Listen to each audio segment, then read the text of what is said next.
بسم اللہ الرحمن الرحیم۔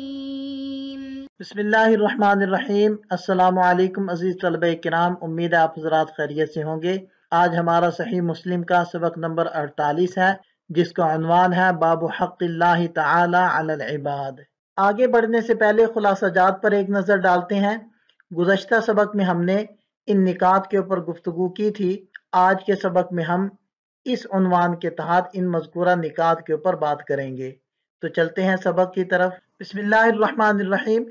وبه قال حدثنا حداب بن خالد الازدی قال حدثنا حماد قال حدثنا قتادة قال حدثنا انس بن مالك عن معاذ بن جبل رضی اللہ عنہما قال كنت ردف النبي صلی اللہ علیہ وسلم ليس بيني وبينه الا مؤخرة الرحل فقال يا معاذ بن جبل قلت لبيك يا رسول الله وسعديك ثم سار ساعة ثم قال يا معاذ بن جبل قلت لبيك يا رسول الله وسعديك ثم سار ساعة ثم قال يا معاذ بن جبل قلت لبيك يا رسول الله وسعديك قال هل تدري ما حق الله عز وجل على العباد قال قلت الله ورسوله أعلم قال فإن حق الله على العباد أن يعبدوه ولا يشركوا به شيئا ثم سار ساعة ثم قال يا معاذ بن جبل قلت لبيك يا رسول الله وسعديك قال هل تدري ما حق العباد على الله إذا فعلوا ذلك قال قلت الله ورسوله أعلم قال اللہ يعذبهم۔ حضرت معاذ بن جبل رضی اللہ عنہ فرماتے ہیں کہ میں سواری پر حضور نبی کریم صلی اللہ علیہ وسلم کے پیچھے بیٹھا تھا اور آپ علیہ السلام اور میرے درمیان سوائے پالان کی پچھلی لکڑی کے اور کچھ حائل نہ تھا۔ آپ علیہ السلام نے فرمایا اے معاذ بن جبل، میں نے کہا لبیک یا رسول اللہ وسعدیک، یعنی میں بار بار آپ کی بات سننے کے لیے تیار ہوں اور بار بار خدمت اور اطاعت کے لیے تیار ہوں۔ آپ علیہ السلام پھر کچھ دیر چلتے رہے، پھر فرمایا اے معاذ بن جبل، میں نے کہا لبیک یا رسول اللہ وسعدیک۔ آپ علیہ السلام پھر کچھ دیر چلتے رہے، پھر فرمایا اے معاذ بن جبل، میں نے کہا لبیک یا رسول اللہ وسعدیک۔ فرمایا کیا تم جانتے ہو بندوں پر اللہ کا کیا حق ہے؟ میں نے عرض کیا اللہ اس کے رسول ہی زیادہ جانتے ہیں۔ فرمایا بے شک بندوں پر اللہ تعالیٰ کا حق یہ ہے کہ اس کی بندگی اور عبادت کریں اور اس کے ساتھ کسی چیز کو شریک نہ بنائیں۔ پھر آپ صلی اللہ علیہ وسلم کچھ دیر چلے، پھر فرمایا کیا جانتے ہو اللہ تعالیٰ پر بندوں کا کیا حق ہے جب وہ اس کی بندگی اور عبادت کریں اور اس کے ساتھ شریک نہ کریں؟ میں نے کہا کہ اللہ اس کے رسول بہتر جانتے ہیں۔ آپ علیہ السلام نے فرمایا وہ انہیں عذاب نہ دے۔ حسب عادت سب سے پہلے ہم سند کے اوپر بات کرتے ہیں۔ یہ اس حدیث پاک کی سند ہے، اس کے 5 رجال ہیں۔ سب سے پہلے حداب بن خالد الازدی، حداب ہا کے فتح دال کی تشدید کے ساتھ ہے، اور اسی طرح ان کا ایک نام ہدبہ بھی آتا ہے۔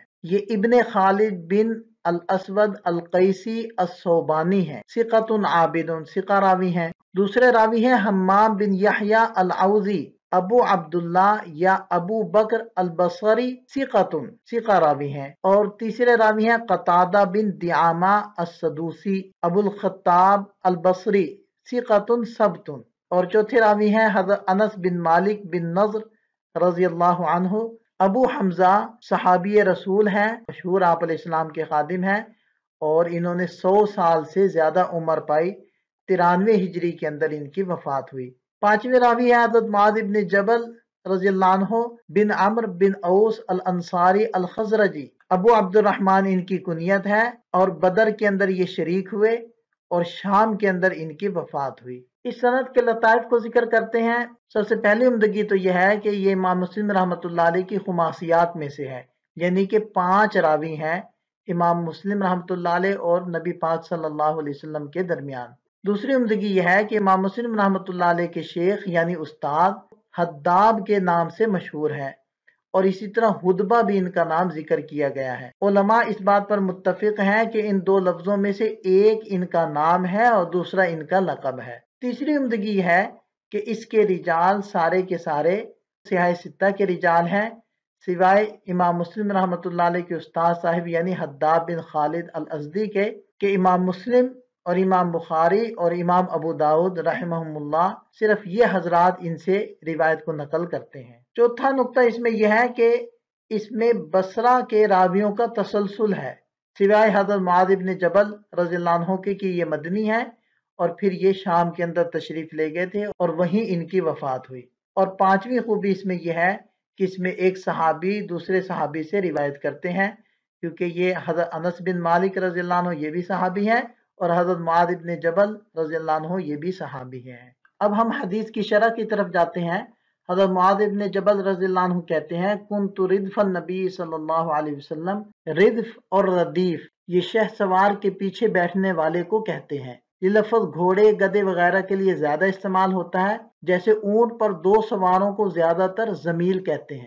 مؤخرۃ الرحل، رحل کجاوے کو کہتے ہیں، اور مؤخرۃ الرحل کجاوے کی اس لکڑی کو کہتے ہیں جس سے آدمی تکیہ اور ٹیک لگاتا ہے۔ یہ سوار کے پیچھے ہوتی ہے اور دو آدمیوں کے بیچ میں آ جاتی ہے۔ رہا یہ سوال کہ اس تعیین اور کیفیت کو بیان کرنے کی کیا ضرورت تھی، اس کا جواب یہ ہے کہ اس کیفیت کو بیان کرنے سے مقصد یہ ہے کہ صحابی کو کسی طرح کا کوئی شک و شبہ نہیں، کیونکہ انہوں نے نہایت تیقظ اور ہوشیاری سے یہ حدیث آپ صلی اللہ علیہ وسلم سے خود سنی ہے۔ حدیث کے الفاظ تو کیا، اس کی کیفیات اور حیات تک ان کے دماغ میں محفوظ ہیں۔ آگے فرمایا کہ حل تدری ما حق اللہ عز وجل علی العباد، کیا تم جانتے ہو کہ اللہ کا بندوں پر کیا حق ہے؟ بندوں پر اللہ کے حق کے بارے میں تو کوئی کلام اور کوئی شبہ نہیں، البتہ دوسرے جملے میں کلام ہے جہاں حق العباد علی اللہ فرمایا۔ معتزلہ یہ کہتے ہیں کہ جیسے حق اللہ عز وجل یعنی اللہ کا بندوں پر یہ حق ہے، یعنی بندوں پر واجب ہے کہ وہ اللہ تعالیٰ کی عبادت کریں، اسی طرح جب بندے عبادت کریں تو اللہ تعالیٰ پر بھی بندوں کا حق ہے، یعنی اللہ پر واجب ہے کہ وہ بندوں کو عذاب نہ دے اور ان کو جنت میں داخل کرے۔ جبکہ اہل سنت یہ کہتے ہیں کہ بندوں کا اللہ پر کوئی بھی حق واجب نہیں۔ یہ حدیث پاک بظاہر معتزلہ کی دلیل ہے۔ اہل سنت اس کی توجیہ کرتے ہیں۔ پہلی توجیہ کرتے ہیں کہ حق اللہ علی العباد میں واجب اور لازم کا معنی کریں گے، اور حق العباد علی اللہ میں لائق کا معنی کریں گے، یعنی اللہ کو یہ لائق ہے کہ وہ بندوں کو عذاب نہ دے۔ دوسری توجیہ یہ کرتے ہیں کہ یہ حق اللہ تعالیٰ نے رحمتاً اور شفقتاً اور احساناً اور اکراماً اپنے اوپر خود لیا ہے، گویا ایک عہد اپنے اوپر لے لیا۔ تو پہلے جملے میں حق وجوبی ہے اور دوسرے جملے میں حق تفضلی اور احسانی مراد ہے۔ اس گفتگو کا حوالہ سبق کے اگلے حصے میں ہم پیش کرتے ہیں۔ یہاں پر یہ پوری بحث موجود ہے کہ معتزلہ کا عقیدہ یہ ہے کہ اللہ تعالیٰ پر اصلاح للعباد واجب ہے، جبکہ اہل سنت یہ فرماتے ہیں کہ اللہ تعالیٰ پر کچھ بھی واجب نہیں ہے، جو کچھ بھی وہ عطا کرتا ہے وہ اس کا فضل ہے، اس کا احسان ہے۔ بقیہ حدیث پاک کے اندر جو حق العباد علی اللہ کے الفاظ آئے ہیں اس کی جو توجیحات تھی وہ ہم پہلے ذکر کر چکے ہیں۔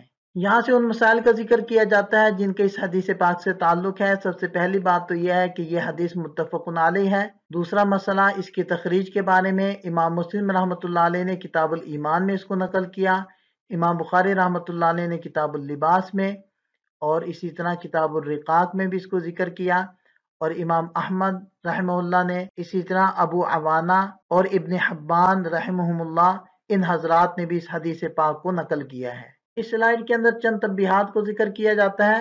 حافظ ابن مندہ رحمہ اللہ نے ان تمام حضرات صحابہ کرام کے ناموں کو جمع کیا ہے جو نبی پاک صلی اللہ علیہ وسلم کے ردیف بنے ہیں، اور ان کی تعداد 30 ہے۔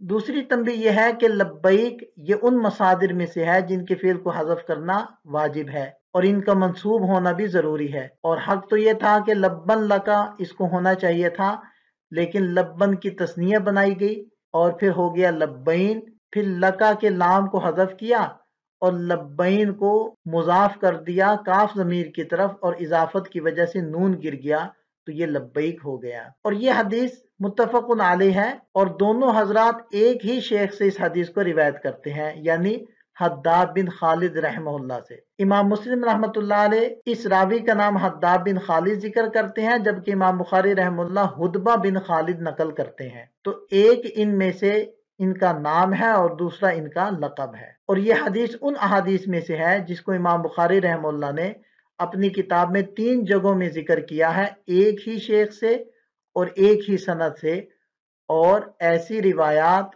ان کی کتاب میں بہت تھوڑی سی ہیں۔ یہاں سے کچھ فوائد کو ذکر کرتے ہیں۔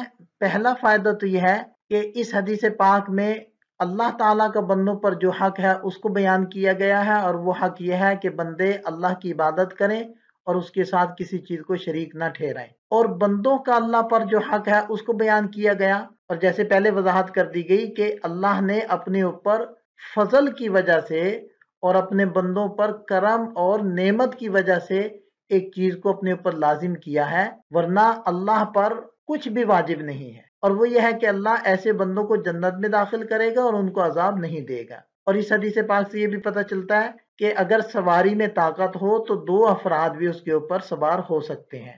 اور یہ بھی پتہ چلا کہ نبی پاک صلی اللہ علیہ وسلم میں تواضع کس درجے کی تھی کہ وہ حضرات صحابہ کرام کو اپنی سواری پر سوار کر لیا کرتے تھے۔ اور یہ بھی پتہ چلا کہ حضرت معاذ ابن جبل رضی اللہ عنہ میں کس درجے کا ادب تھا کہ جس چیز کو وہ نہیں جانتے تھے تو اس کے علم کو اللہ اس کے رسول کے علم کے حوالے کر رہے ہیں۔ اور یہ بھی پتہ چلتا ہے کہ حضرت معاذ ابن جبل رضی اللہ عنہ کا آپ علیہ السلام کے نزدیک کس قدر رتبہ اور مرتبہ تھا، اور آپ علیہ السلام کتنی محبت ان سے کرتے تھے۔ اس روایت سے یہ بھی پتہ چلتا ہے کہ اپنی بات کو دہرانا یہ مستحب ہے، تاکید کے لیے اور سمجھانے کے لیے۔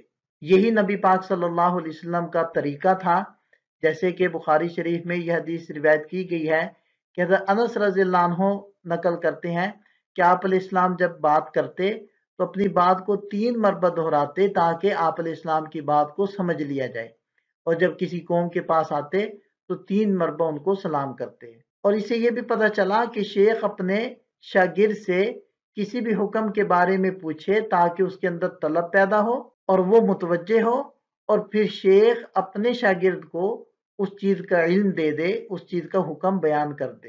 اور یہ بھی پتہ چلا کہ جب کسی کو پکارا جائے تو وہ لبیک اور صادق کے الفاظ استعمال کر سکتا ہے۔ اور اس روایت میں موحدین کے لیے جو اللہ کے ساتھ کسی کو شریک نہیں کرتے ایک بڑی خوشخبری ہے کہ اللہ تعالیٰ نے ان سے وعدہ کیا ہے جنت کا، اور اللہ تعالیٰ اپنے وعدے کے خلاف نہیں کرتے، اور یہ بھی وعدہ کیا ہے کہ وہ اپنے بندوں کو عذاب نہیں دیں گے۔ اللہ تعالیٰ ہمیں بھی اپنے انہی مغفور اور مرحوم بندوں میں شامل فرمائے۔ یہاں ہمارا سبق مکمل ہو جاتا ہے، ایک نظر خلاصے کو دیکھ لیں۔ یہ اس سبق سے متعلق سوالات ہیں، ان کے جواب بھی تحریر کریں۔ ملتے ہیں نئے سبق کے ساتھ۔ اللہ تعالیٰ ہم سب کا حامی و ناصر ہو۔ دعا میں یاد رکھیے گا۔ السلام علیکم۔